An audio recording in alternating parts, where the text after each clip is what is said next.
अस्सलाम वालेकुम students. National book foundation class 10 physics unit number 10। आज हम लोग पढ़ेंगे uses of large specific heat of water. अब वाटर का जो लार्ज स्पेसिफिक हीट था उसके इस्तेमालात कहाँ पर हम लोगों ने उसी दिन पढ़ा था कि जो सबसे ज़्यादा स्पेसिफिक हीट कैपेसिटी है वो वाटर का था। अगर मैं 1 kg वाटर ले लूँ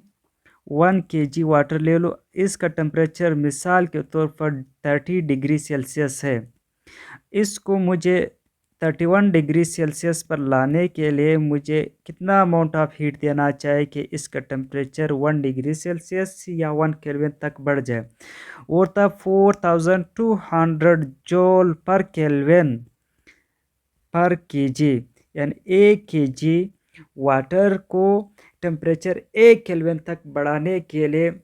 4200 जूल हीट हमें चाहिए। तो उस हीट को हम लोग कहते हैं स्पेसिफिक हीट कहते हैं। और जो सबसे ज़्यादा था वो वाटर का था। हम लोगों ने एक टेबल देखा था, उस टेबल में आप लोगों ने देखा था कि जो वाटर का जो स्पेसिफिक हीट था वो सबसे ज़्यादा था।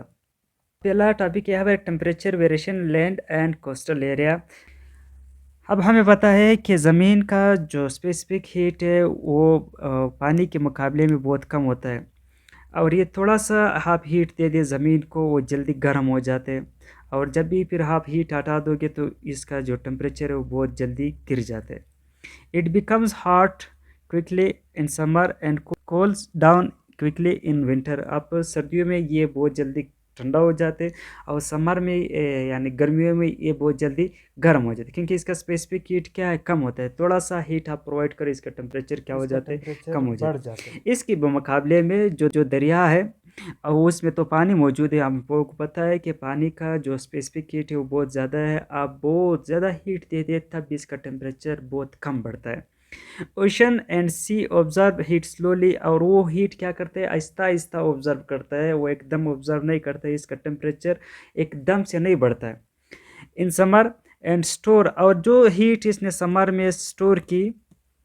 ऑब्जर्व की, वो क्या होगा, वो इसके अंदर स्टोर होगा। और फिर विंटर में जब आएगा, विंटर में तो जाहिर सी बात है ठंड रहेगा, तो फिर इसका जो हीट है वो आहिस्ता आहिस्ता क्या करेगा, रिलीज़ करेगा। इसी वजह से जो साहिली इलाके हैं उनका टेम्परेचर क्या रहता है, एक जैसे रहता है, क्योंकि वो गर्मियों में बहुत ज़्यादा हीट जज़्ब करता है, आहिस्ता आहिस्ता जज़्ब करता है। और फिर जब सर्दी आता है तभी इसका टेम्परेचर क्या करता है, टेम्परेचर थोड़ा सा बढ़ जाता है। और सर्दियों में इसको आहिस्ता-आहिस्ता उस हीट को क्या करेगा, रिलीज़ करता है। और जिसके आस-पास जो इलाके होगा वो भी क्या होते हैं, गर्म रहते हैं, क्योंकि यहाँ पर गर्म हवाएँ पैदा हो जाते हैं। इसकी वजह से वो साहिली इलाकों तक पहुँच जाते हैं, और जो साहिली इलाके हैं वो इसकी वजह से टेम्परेचर क्या रहेगा, बहुत ज़्यादा चेंजेस नहीं होगा।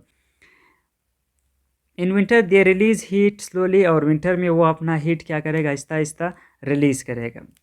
As a result the coastal area have moderate climate, और इसका मतलब है कि जो साहिली इलाके होगा उनका जो टेम्परेचर रहेगा वो एज ए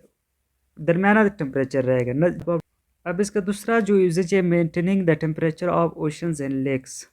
दरिया और समंदर का जो टेम्परेचर है वो एक जैसे मेंटेन रखता है, यानी ज़्यादा चेंजेस इसमें नहीं आएगा। Water in ocean and lakes does not heat up और कोल्ड डाउन क्विकली, वो बहुत जल्दी ना गर्म होते ना बहुत जल्दी ठंडा हो जाती है, because of its high specific heat, क्योंकि पानी का तो स्पेसिफिक हीट क्या ज़्यादा, वो इतना जल्दी गर्म नहीं होगा ना इतना जल्दी ठंडा हो जाते। दूसरा पॉइंट है their temperature change very slowly, और इसका जो टेम्परेचर है वो बहुत स्लो चेंज हो जाते हैं। Even when they weather change है, क्योंकि अगर वेदर चेंज हो जाता है, मौसम चेंज हो जाए, तो इनका जो पानी का टेम्परेचर है वो बहुत जल्दी चेंज नहीं होगा।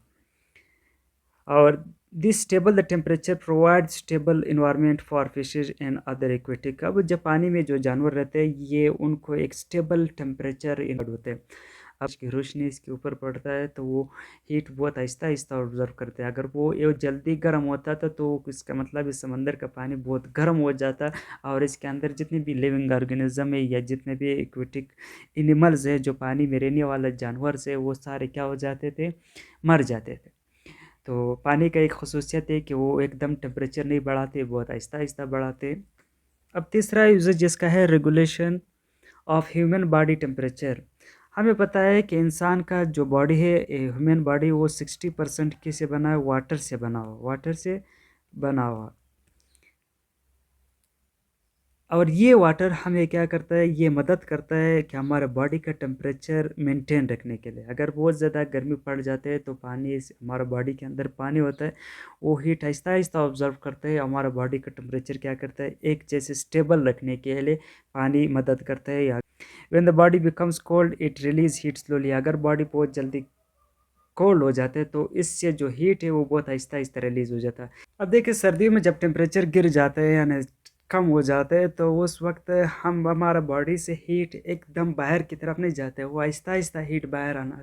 स्टार्ट हो जाता है अगर एकदम हीट बाहर जाना स्टार्ट हो जाए तो आप यकीन करें जो हमारा ब्लड है वो एकदम जम जाता तो हम लोगों को मरने का ख़तरा बहुत ज़्यादा होता था हम In this way, water help us maintain the constant body temperature and keep the body functioning properly. इस तरह जो वाटर होते हैं हमारे बॉडी के लिए एक मदद करता है और हमारे बॉडी का टेम्परेचर मेंटेन करने में बहुत ज़्यादा मदद करता है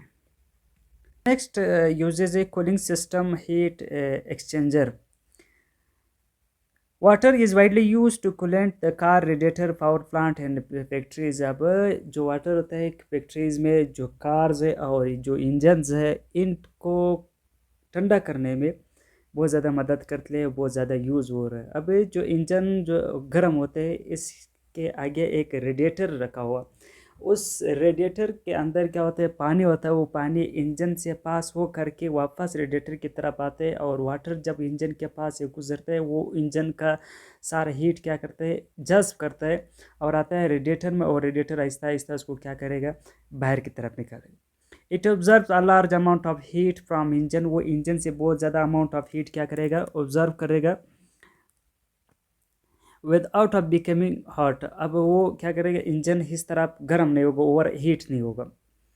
observe heat carries away through the heater होता है रेडिएटर के थ्रू या हीट एक्सचेंजर के थ्रू ये क्या करता है हीट इंजन से बाहर की तरफ निकालेंगे और ये क्यों इस्तेमाल करते हैं क्योंकि वाटर क्यों इस्तेमाल करते हैं क्योंकि वाटर का जो हीट कैपेसिटी है या स्पेसिफिक हीट कैपेसिटी है वो सबसे ज़्यादा है अगर कोई और लिक्विड इसके अंदर यूज़ करे ऑयल यूज़ करे या कोई और पेट्रोल वो जल्दी गर्म हो जाते जल्दी गर्म होने के बाद क्या होगा इंजन बहुत जल्दी इसके साथ गर्म हो जाते हैं अब वो वाटर को बहुत ज़्यादा अमाउंट ऑफ हीट ऑब्जर्व करेगा तब इसका टेम्परेचर इतना ज़्यादा नहीं बढ़ेगा अब वाटर इस वजह से इस्तेमाल करते हैं कि वाटर बहुत ज़्यादा हीट ऑब्जर्व करके तब भी इसका टेम्परेचर इतना नहीं बढ़ेगा अगर कोई और लिक्विड यूज़ करेंगे इसके बजाय वाटर के बजाय तो वो जल्दी गर्म हो जाते हैं जब जल्दी टेम्परेचर इसका बढ़ जाते तो फिर फ़ायदे कम तो नहीं रहेगा जिस तरह आप लोगों को ये इंजन नज़र आ रहा है आप देख सकते हो कि इस इंजन में बहुत ज़्यादा हीट है क्योंकि जब इंजन चलता है तो इसके अंदर फ्यूल जलता है वो बहुत ज़्यादा अमाउंट ऑफ हीट क्या करेगा जनरेट करेगा इस हीट को कम करने के लिए इस आगे क्या लगाते हैं एक रेडिएटर लगाते हैं ये रेडिएटर इसका हीट क्या करते हैं कम करते हैं और इसी तरह इंजन और हीट से बच जाते हैं नेक्स्ट इसका यूजेज है कुकिंग प्रोसेस में water heat up slowly and distribute heat evenly. This allows the food to cook properly without of burning. It also keep hot drink like tea, coffee warm for a long time. This because it loss heat slowly. अब ये cooking process में भी use होता है अगर water बहुत जल्दी गर्म होता है तो फिर वो सारी चीज़ें क्या हो जाती है हीट अप हो जाते हैं और वो एकदम वो वेपर्स में चीज़ें हो जाते हैं तो फिर वो क्या हो जाता है चीज़ें जल जाते हैं और इसका मतलब है कि वाटर आहिस्ता आहिस्ता क्या होता है गर्म होता है उस वजह से क्या होता है बर्निंग सी चीज़ें यानी जलने से चीज़ें क्या हो जाते हैं वो बच जाते हैं और ये खुराक को आहिस्ता आहिस्ता इसी वजह से जो चाय का कप होता है और या आप वो जल्दी ठंडा नहीं होता है और जो ठंडा होता है वो बहुत एकदम से गर्म नहीं होता है